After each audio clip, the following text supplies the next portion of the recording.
I'm here with Dr. Michel Sadelain, who is the the director of the Center of Cell Engineering at Memorial Sloan Kettering. Doctor, thank you for joining us today. My pleasure.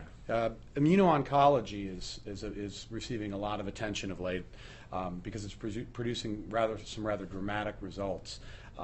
Talk a little bit about your involvement in immuno-oncology and sort of the groundwork that you're doing, and then talk about some of the challenges that the field is still facing.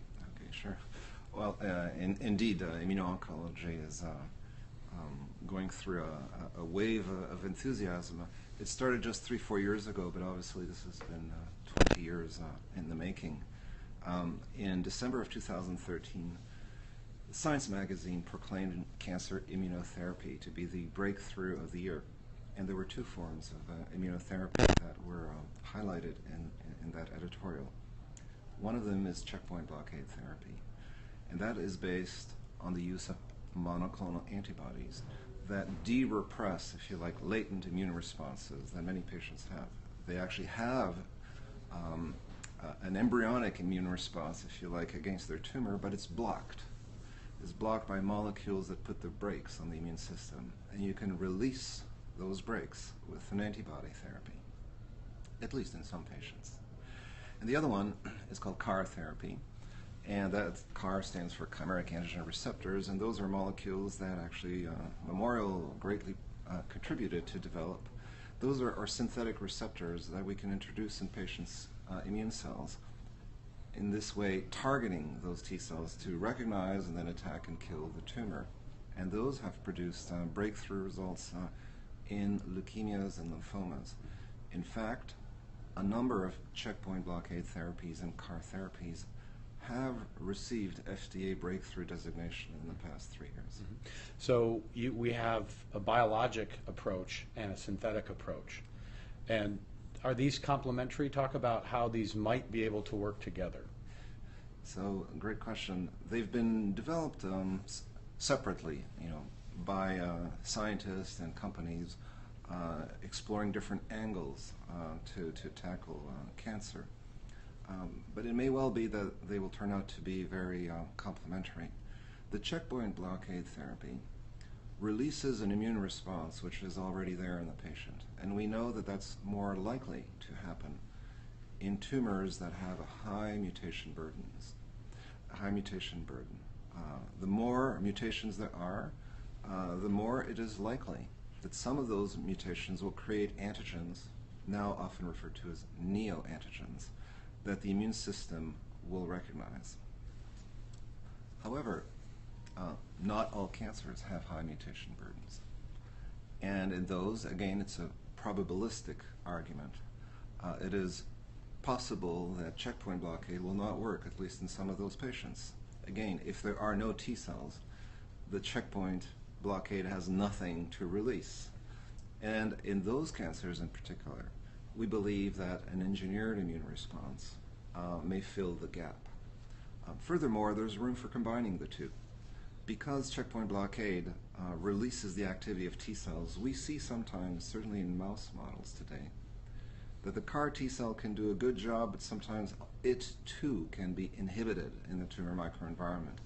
And so a combination with checkpoint blockade may synergize with the CAR T cell. So the two really have followed separate routes, but could well be complementary.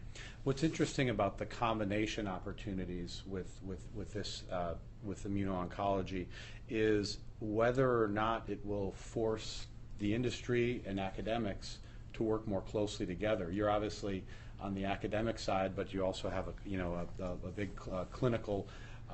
You have a lab as well. Talk about how these combinations might actually spur further collaboration. Well, indeed, combinations are very likely to increase in number, and that is because of the complexity of the regulation of this immune response. It is really wonderful that so many patients already respond to just the blocking of one molecule, the PD-L1 or the PD-1 receptor. Having said that, most patients still do not respond. And so what can we do? Well, there are other checkpoint blockade molecules. Some say there could be as many as 100. There's perhaps still some to discover, but many of these have to be tested in the clinic, and it may be that in some cancer types or in one patient's cancer, this checkpoint blockade or another is more effective. And so this will require combinations. And likewise for the combination with CAR T cells, same principle applies. There are many resistance mechanisms that need to be overcome, but the story of the success of both of these approaches is that they alone already can yield very high-level responses. So sometimes there are hurdles in bringing about these combinations because perhaps the owners of these drugs are different companies that sometimes compete. But what I see is at our center, in particular at Memorial, we've been able to bring together agents from different companies into collaborative studies. And so while there are hurdles of that nature, I think that the pressure to do good for patients and also to move fast in a very competitive field will be compelling to facilitate these collaborations. Mm-hmm.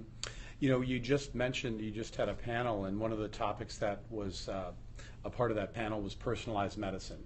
And talk a little bit about how the immuno-oncology space and some of the things that you're doing at the target level in terms of new identification of targets, how that could fit into the broader universe of personalized medicine. Sure. So the concepts of precision medicine intersect with immunotherapy at many levels. Clearly, the genetic analysis of the tumor through sequencing can reveal some of the antigens, the neoantigens and others that could be found in a tumor, and that could guide a therapy. The analysis of the tumor and its microenvironment using not just sequencing but immunohistochemistry or other techniques can guide the decision-making for which checkpoint blockade to use. Yet another third level is through the systematic analysis of large panels of tumors, we and others are looking for better targets for CAR therapy. So there's no doubt that it's the rule really in the world of cancer at this time that a deeper and closer look at individual tumors is going to guide many therapies in different ways. Mm-hmm. Very exciting field. Dr. Sadelain, thank you very much for joining us. It's a pleasure. Thank you.